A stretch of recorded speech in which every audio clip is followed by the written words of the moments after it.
Bismillahirrahmanirrahim. Assalamualaikum adik-adik. Halo, apa kabar? Semoga baik selalu dan jangan sakit-sakit ya.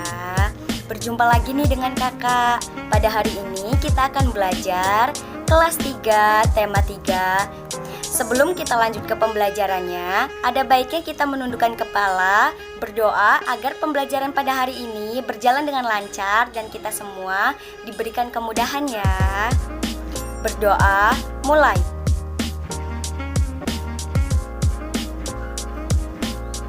Berdoa, selesai. Jadi, langsung saja kita ke pembelajarannya ya.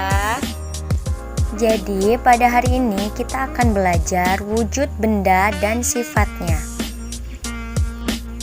Berdasarkan wujudnya, benda dibedakan menjadi 3 macam. Untuk yang pertama yaitu benda padat, kedua benda cair, dan yang ketiga adalah benda gas. Benda diciptakan Tuhan dengan beraneka ragam wujudnya. Apakah kamu pernah membayangkan jika hanya ada satu wujud benda? Lalu kira-kira apa ya yang akan terjadi?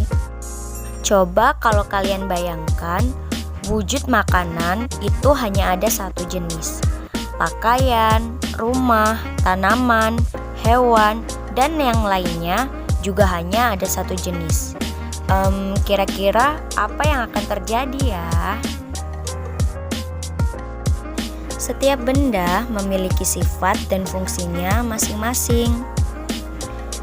Kalian telah mempelajari benda dan juga sifatnya. Coba sekarang kalian lengkapi bagan berikut ini ya. Nah, untuk bagan ini bisa kalian salin di buku latihan ya. Lalu jangan lupa kalian isikan. Di sini ada benda, juga ada tabel berdasarkan wujudnya, memiliki sifat, dan juga contohnya. Misalnya untuk yang pertama, yaitu berdasarkan wujudnya, kakak ambil contoh benda padat. Kemudian jangan lupa kalian juga tuliskan bagaimana sifat benda padat ya. Benda padat memiliki sifat selalu tetap ukurannya dan juga bentuknya.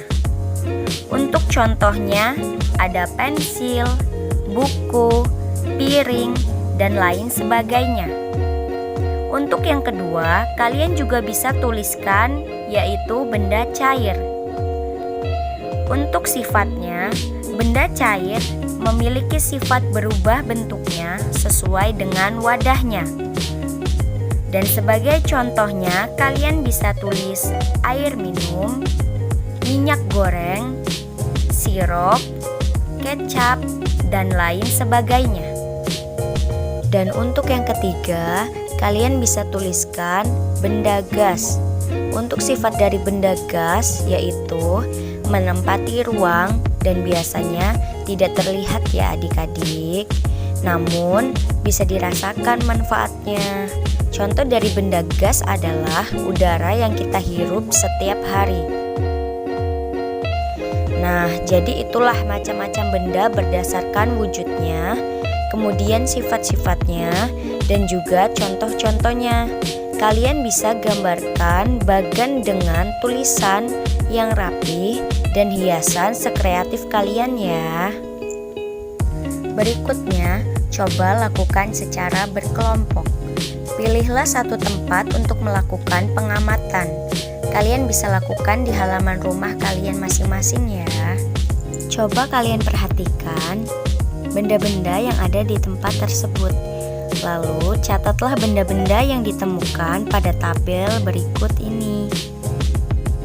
Nah, jadi ini tabel pengamatannya ya. Kalian bisa tuliskan tabel ini di buku latihan kalian. Kalian isikan yaitu nama benda, bahan pembentuk, wujud benda, dan juga fungsi bendanya. Kalian tuliskan juga lokasi pengamatannya ya. Misalnya di halaman rumah. Kemudian benda yang diamati apa saja. Nah, kalian tuliskan di kolom nama benda. Contoh yang pertama, nama benda yang kalian amati misalnya kursi. dan untuk bahan pembentuknya yaitu kayu. Wujud bendanya adalah benda padat dan fungsinya adalah digunakan untuk duduk. Ini hanya sebagai contoh ya. Kalian kemudian bisa tuliskan nama benda lainnya. Jangan lupa bahan pembentuk, wujud benda, dan juga fungsinya ditulis secara lengkap ya. Nah adik-adik, kalian pasti sudah merasakan kan manfaat benda beraneka wujud. Jadi apa saja ya manfaatnya? Sekarang coba kalian tuliskan dalam bentuk cerita tentang wujud benda di sekitarmu. Perhatikan juga penulisan huruf besar dan tanda baca. Kalian tuliskan dengan tulisan yang rapih ya. Benda beraneka wujud memiliki fungsi dan manfaat yang beraneka ragam, yang berbeda-beda tetapi saling melengkapi untuk memenuhi kebutuhan hidup manusia. Alhamdulillah, pembelajaran untuk hari ini kelas 3, tema 3 telah selesai ya adik-adik. Semoga bermanfaat dan mudah dipahami. Tetap jaga kesehatan. Wassalamualaikum warahmatullahi wabarakatuh. Sampai jumpa.